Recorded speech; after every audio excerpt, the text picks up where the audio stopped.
Well folks, it's Hungry Jack's tonight. I've got chicken burger, onion rings, chips. What do you get, Di? A Whopper. A Whopper. And Glyn, he got some chicken stuff.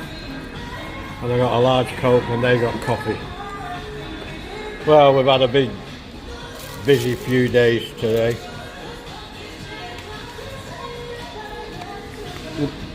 Been at the hospital most of the day. I haven't had a chance to cook. I don't know when I'll be able to cook again. I'm hoping I'll be able to do something for tomorrow. Anyway.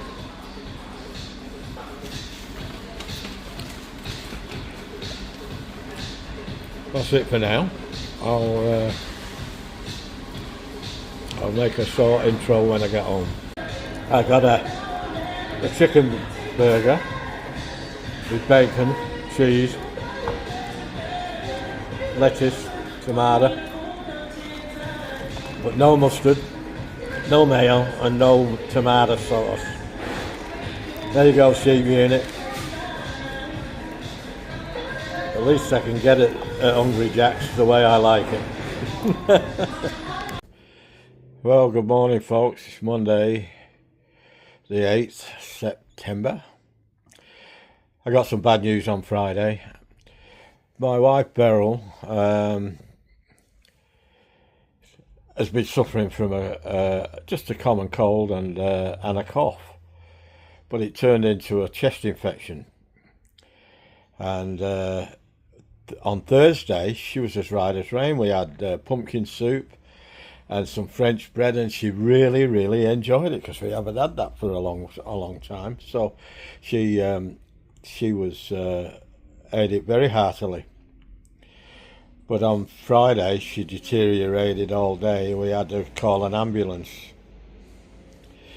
The paramedics came and they were fantastic. They made her comfortable. She was wanting to sleep all the time, and you could tell she was distraught. Anyway, for everybody who doesn't know, my wife also has advanced dementia, and I'm sole carer. Well, I'm not sole carer, but I'm main carer.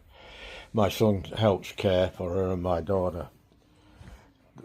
Even though my daughter lives in Queensland, she does a lot of the correspondence for me and liaison between doctors and nurses and whoever.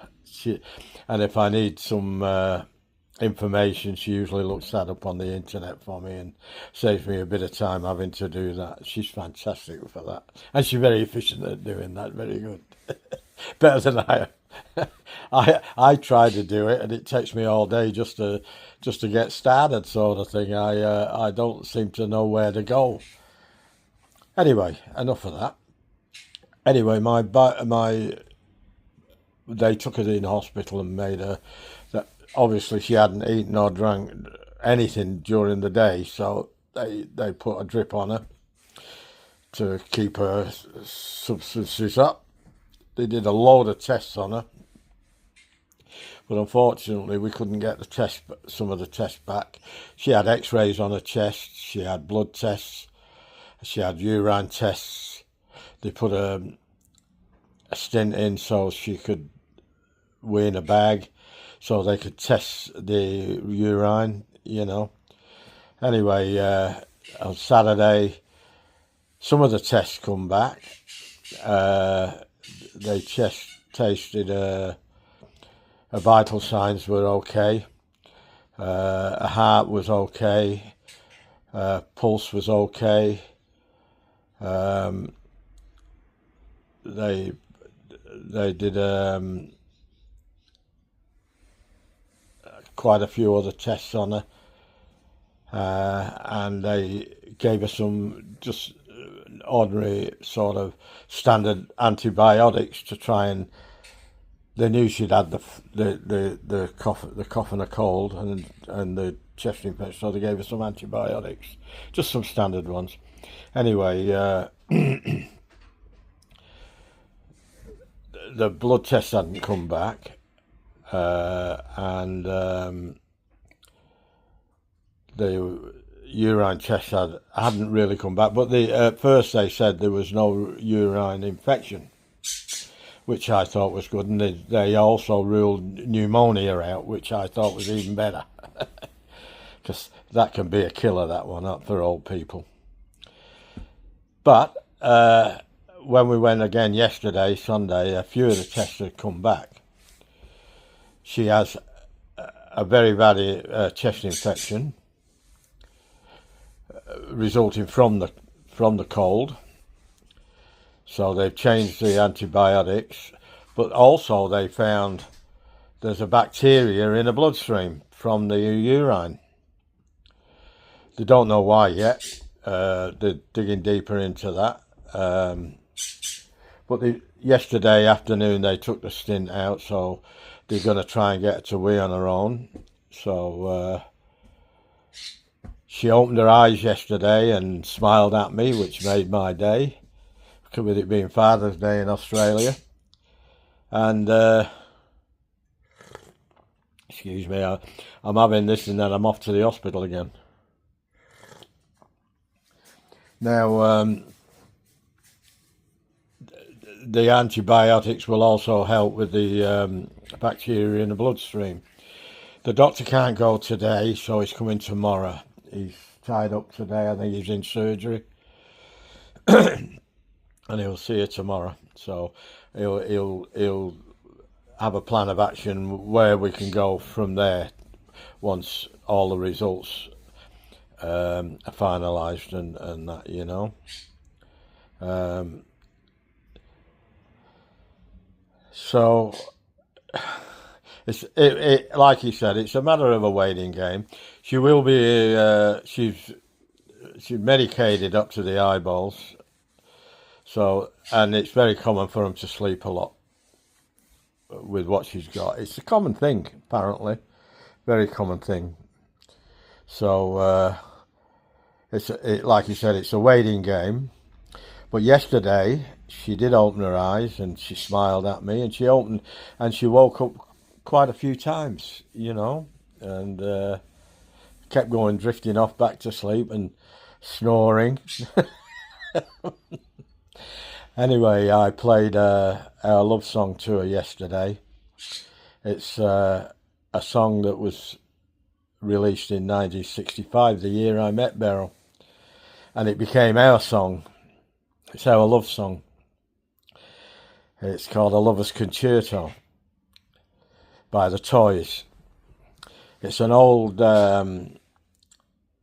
classical song done in the 18th century or something. I can't remember the people the person who wrote the music, but it's a beautiful melody, and somebody in America put words to it and released it in 1965, and it sold 2 million copies then.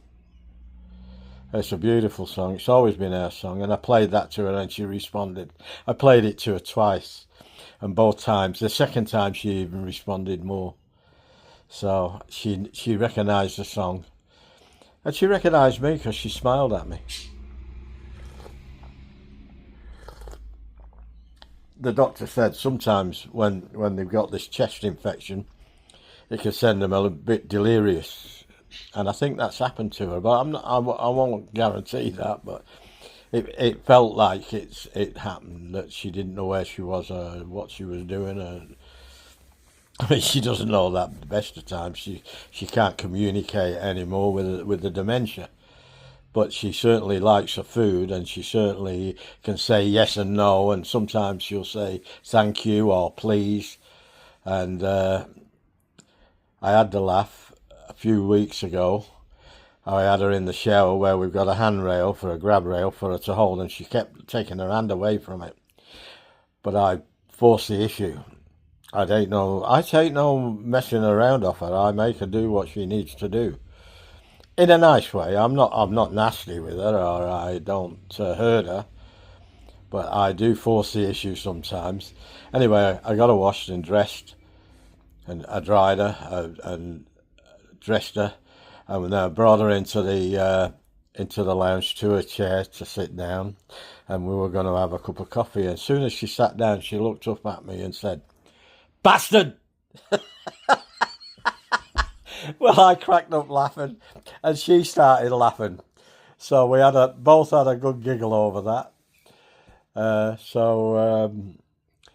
Last night we've had a couple of takeaways. We've not we went to Hungry Jack's last night, and the night before we had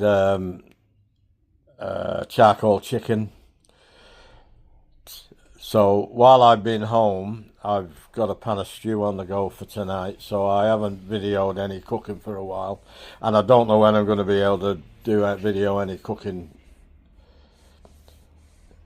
I don't know when I'm going to be able to do it again. It's a time-consuming thing, as you all know, if you've all got your own channel, and that's my life at the moment. I'll be going. I'm allowed to go at 10 o'clock. I'm taking my daughter. She's flown all the way down from Queensland, and she got in yesterday, and we're just about to head off now. And I'll try and put some quick videos on here and there, but I don't know about the cooking videos. They might be just walkabout videos where I am, and I might take a bit of a video of the hospital. It's a great hospital, and I've never come across doctors and nurses and people, administration people, as good in all my life. They are thorough, efficient, and caring, and they're lovely people. And they also, a lot of them have got a sense of humour. And the doctor, Dr. James, he's from Sheffield. He's a Yorkshireman like my dad was. So I'm in good hands. And the nurse was called Amy. My grandmother, or my dad's mother, was called Amy too. And I said to her, "Oh, my grandmother's a baker. She's a baker. She bakes the best bread ever." And she says, "That's funny. I bake bread too." So it must be something in the name. I said, "We're not related, are we?" Anyway, I'll leave it there, folks. Give us a like, share, leave a comment. I love your comments. I read them all, and I reply to them all at the moment. And I get a lot, but I do my best to reply to them all.